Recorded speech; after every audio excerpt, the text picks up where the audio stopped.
Welcome to another story made by Oracle 1. Isabella Lane was a woman of passion and prose, a celebrated erotica writer whose novels burned bright with desire and emotion. Known for her vivid imagination and sensual scenes that left readers breathless, Isabella was revered in her circles as a master of conjuring fantasy into words. Yet, for her latest work, she sought something more authentic, something that would elevate her stories from mere fiction into the realm of the deeply genuine. She wanted history, raw and unvarnished, to fuel her next novel, a tale steeped in forbidden love and timeless passion.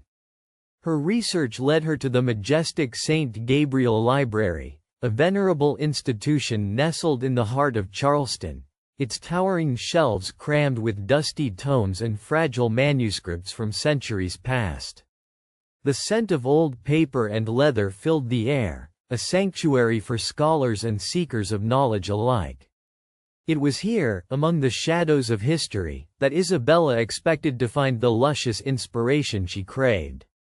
Instead, she found a rival, and something far more intoxicating.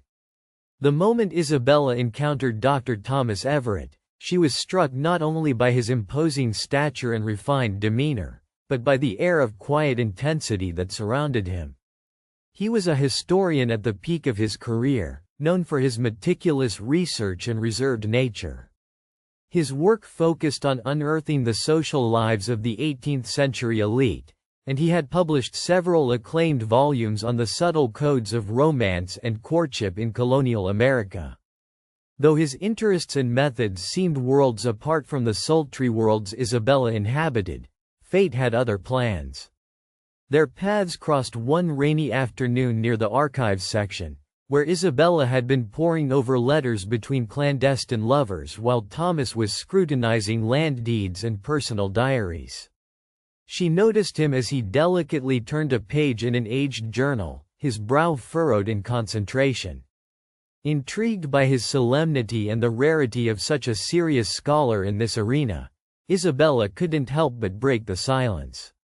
"You must be Dr. Everett," she said with a playful smile. "Your reputation precedes you." Thomas looked up sharply, his usual reserve giving way for a ghost of a polite smile. "And you are Isabella Lane, the novelist who brings heat to the page. I confess, I have always wondered how your passionate fiction aligns with historical reality."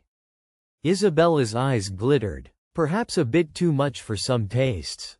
But there's truth in fantasy sometimes, wouldn't you agree?" Thomas cleared his throat. "Truth demands rigor, not fantasy." Thus began a spirited debate, not only about the veracity of sensual portrayals in literature, but about the very essence of love, desire, and the human experience. Their conversations became frequent, charged with intellectual electricity and clashing worldviews. She championed emotion and imagination, he argued for accuracy and subtlety. Their rivalry was as much a battle of minds as it was a personal challenge. But the library, old as it was, seemed to conspire to bring them closer. Walking through dimly lit aisles, sifting through ancient letters describing clandestine rendezvous and whispered vows, Isabella felt an undeniable fascination with Thomas grow beyond professional respect.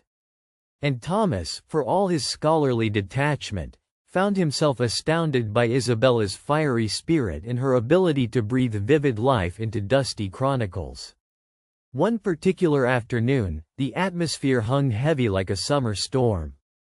They had both reached for the same delicate parchment, a passion-drenched letter written by a young woman to her forbidden lover during the volatile days of the American Revolution.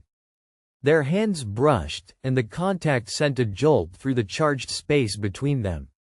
Neither spoke at first, instead, they read aloud in harmony, voices dropping to whispers as the words spoke of longing, secrecy, and surrender. Isabella's heartbeat quickened. "Do you feel it, Thomas? The electricity between the lines, the yearning beneath every word?"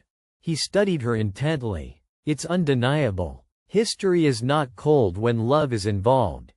It simmers beneath the surface, hidden in small glances and stolen moments. Perhaps my work has been limited by too much restraint. Their rivalry softened, evolving into collaboration. Together, they pieced together stories lost to time, blending his accuracy with her passion. Thomas confessed to her the frustration he had long felt at the dryness of much academic work and revealed a craving for deeper emotional resonance in history's telling. Isabella admitted the loneliness that came with her profession, writing about love but often living separated from genuine intimacy. One night, after a long day immersed in letters and manuscripts, they sat in the alcove of the library surrounded by flickering candlelight. They shared wine from a dusty bottle Thomas had acquired from a forgotten cellar collection, and conversation flowed effortlessly from history to literature to secrets hidden deep within their souls. Isabella's usual playful confidence was tempered by vulnerability as she revealed the fears that lingered beneath her daring persona.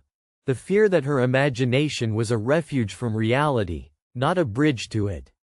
Thomas, for his part, shed his stoic reserve and admitted his own yearning for connection and passion beyond the margins of his research notes. Their faces drew closer, the boundary between professional and personal dissolving like mist under the warmth of the candle's glow.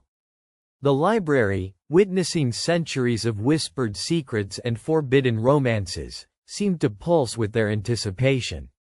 Finally, Thomas's hand found hers, trembling slightly. "Isabella, can you imagine a narrative of our own creation?" She smiled, breathless. One where history and desire meld into a story written not just with words, but with touch. Their lips met in a kiss as tender as the most poignant letter, igniting a flame long smoldering beneath the surface. It was a dance of discovery and surrender, blending intellect with insatiable need. Days turned into nights as they explored this new chapter both in life and literature. Their work flourished with newfound depth, their joint novel a tapestry woven with historical precision and sensual truth. But more than that, they found in each other the living embodiment of the passion and complexity that had long filled Isabella's pages and Thomas's margins. Sometimes they read to one another, voices low and intimate, tracing the curves of language and skin alike. Sometimes they wandered the quiet garden behind the library, where magnolia blossoms scented the warm air and the world outside seemed to disappear. The literary world watched in awe when their collaborative book The Fires of Charleston was published to critical acclaim. The forbidden affair of two star-crossed lovers during the Revolution was as scholarly as it was passionate, a testament to the alchemy of fact and fantasy, reason and emotion. Despite the public recognition, it was the private moments that mattered most, the shared glances between shelving aisles, whispered confessions in shadowed corners, and the thrill of making their own history in the place where stories lived. One late afternoon, as autumn leaves drifted past the tall windows, Thomas took Isabella's hand in the grand reading room. His eyes, usually so composed, were soft with certainty. There are many ways to write a story. Sometimes, the greatest tale is the one we live. Isabella leaned into him, a smile playing on her lips. Then let us write ours, Thomas. With passion, with honesty, with all the fire we can summon. No longer rivals but partners in every sense, they remained bound by the stories that first drew them together, the stories of desire, discovery, and the courage to turn fiction into reality. And in the quiet sanctuary of St. Gabriel's Library, among the whispers of history and the rustle of turning pages, their love story found its place, timeless and burning bright. For more stories, like and subscribe.